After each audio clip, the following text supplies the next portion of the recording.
Hello YouTube. Right, it's a bit cold in here this morning. It's about 20 past 8 on a Thursday morning, and actually it's bloody freezing in here because I've not had the heating on yet. But anyway, quick video. But really just an update on the gear, okay, for any fellow synthy geeks out there who kind of want to know about my studio. You may not. If you don't, then don't watch, okay? So if it's not of interest to you, don't sit through this for 15 minutes and then comment and say, oh, that was boring, I didn't like that. Well, you know, if you're not interested in this kind of stuff, don't watch it. It's that simple. Okay, rant over. It just annoys me when people spend half an hour of their lives and say, that was rubbish. Yeah, if it doesn't interest you, don't watch it. Right, sorry, rant over. Right, so I've had a few new additions over the last few months since I last did the studio tour thing. I'm not going to go in depth on all the connections on this video. The connections are kind of pretty much the same as they were previously on the... I've got a playlist on the channel that goes in depth on all the audio and MIDI connections and so on. So they're basically the same, but I'll just talk through any differences. Right, so let's go through the new stuff. Okay, over here we've got the Yamaha MD8 mixer, old mixer I've had sitting gathering dust in my studio for ages. I've not used this for years. It's an old mini disc recorder. And I actually haven't missed the days of mini disc. I used to love mini discs, but anyway, that's me being all old and whatever. Yeah, basically I was running out of inputs, okay, as I've added new gear to the setup. I was using a patch bay, but that was getting a bit of a pain. I couldn't get as much stuff going at the same time as I wanted. So I've dug this old beast out, and it does the job okay. I'll go through the connections with that in a second. Over here, we've got the Micro Brute, which is new. Awesome little analog synth. I think I've been using this before, but just MIDI controller, an old MPK Mini controller, but I don't think that was on the last video. Everything else over this side, all of this, is pretty much as it was. Okay, two more new additions. I'm starting to build a modular synth, so this is my first little modular thing. Again, there's a whole playlist of videos about getting started with modular. So, cute little mini modular, which is going to grow and grow. And then I picked up off eBay for about 30 or 40 quid, I think I got this, which was a nice bargain. The Beat Step, really to control the modular. Okay, so that's kind of why I've got that. So in terms of the new audio connections then, on the MX1, all I've got now is, got the Electribe audio is in channel 1. The main output from the MD8 mixer is going into channel 2. I've got sends, actually FX sends, I think I'm using send, yes, because this has got two auxiliary sends on it. So I think auxiliary send 2 is going into the MX1. So this is my FX channel, so I can route all the stuff that's going through here into the FX channel on here, and I can get the scatter and the delay and so on from the MX1, which is very useful. Channel 4 is now over here, which you can't see, but in the rack down there.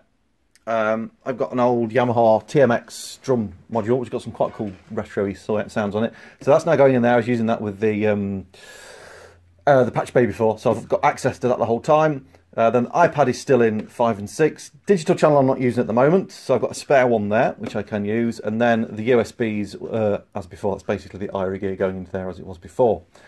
So then coming over onto the Yamaha, I'm not using channel 1 because it's got a bit of a dodgy fader on it and it crackles a lot, so I'm not using that one. I've got the microphone over here, okay, which is going into channel 2. The MB33 is now going into channel 3. The Volca bass is going into 4. The Minilog is going into 5. The Volca keys is going into 6. The Micro Brute is going into 7. And then the modular is going into 8. And then, as I said before, all of that is then getting routed into the MX1 and then out into the speaker, so I can obviously record everything PC wise onto the PC from there as well, because that's my sound card. Effects wise, what I'm now doing is I've got the distortion pedal for the MB33, which makes it scream nicely. Over there I've got a couple of Behringer guitar pedals, got a delay and a chorus. That is being fed, sorry, the modular down here is being fed into those two pedals for some Chilean chorus. And then down here I've got like the little Alesis Nano Verb, which is plugged into auxiliary 1 send on here. So at the moment, that's basically, I'm just using that as reverb. So I've got sends for the reverb on here, and because it's got a couple of inputs in there, I've got one input from this going into there, and then I'm taking the auxiliary send from the MX1 going into there as well, so I can use the send and returns to get reverb on anything that's going through here and anything that's going through the Yamaha, because the MX1 doesn't have any reverb on it. And I think that's pretty much it, really, the new settings, just in terms of kind of MIDI connectivity. The micro brute is, I'm going to put this down now because I don't need this anymore. The micro brute, obviously, has only got MIDI in. So I'm taking, again, if you watch the video on how I route everything MIDI-wise, I've got like a 5-way MIDI splitter buried down there somewhere in all those cables. I'm taking one of the outputs of that to the MIDI in on here, so that's when everything's playing, that receives MIDI clock. So if I'm using the sequencer, it's all going to be nice in time, and the LFO as well, I can sync to everything. And then I'm kind of using now the beat step, because that's only got MIDI out, although you can synchronize it by USB, but I need a computer for that, I don't want a computer. So the beat step is now actually my master controller. At the moment, that is going into... I can't remember how I did that. Let me think how I did this, because I only did this yesterday. MIDI, MIDI, MIDI. That's going... That's it, yeah. That's going into, if I remember rightly, yeah, the MX1. And then that's kind of sending everything out to... and everything else is synchronized together.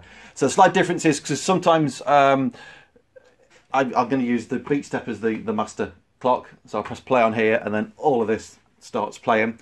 If I'm using the iPad, because sometimes I'll use the Launchpad app on the iPad, slightly different bit of MIDI routing. The iPad would then go into my USB MIDI interface, and that would send clock out. I've not quite worked out yet how to get that clock. Oh no, that does work on this actually, because then what I do is I just plug the USB of the beat step into the USB hub, where all the MIDI stuff is plugged in from the iPad. It's getting very confusing now, isn't it? And then I just switch this onto external mode, and that will then sequence that, and then the iPad becomes the master clock. We press play on there, and that controls everything else. So it just gives me a couple of different options, because generally if I'm playing live, I would have the iPad, and that would be the master clock with a couple of bits of gear.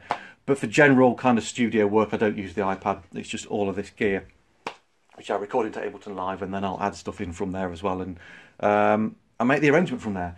So that's it. I hope that's of some interest to any studio geeks out there, same as me.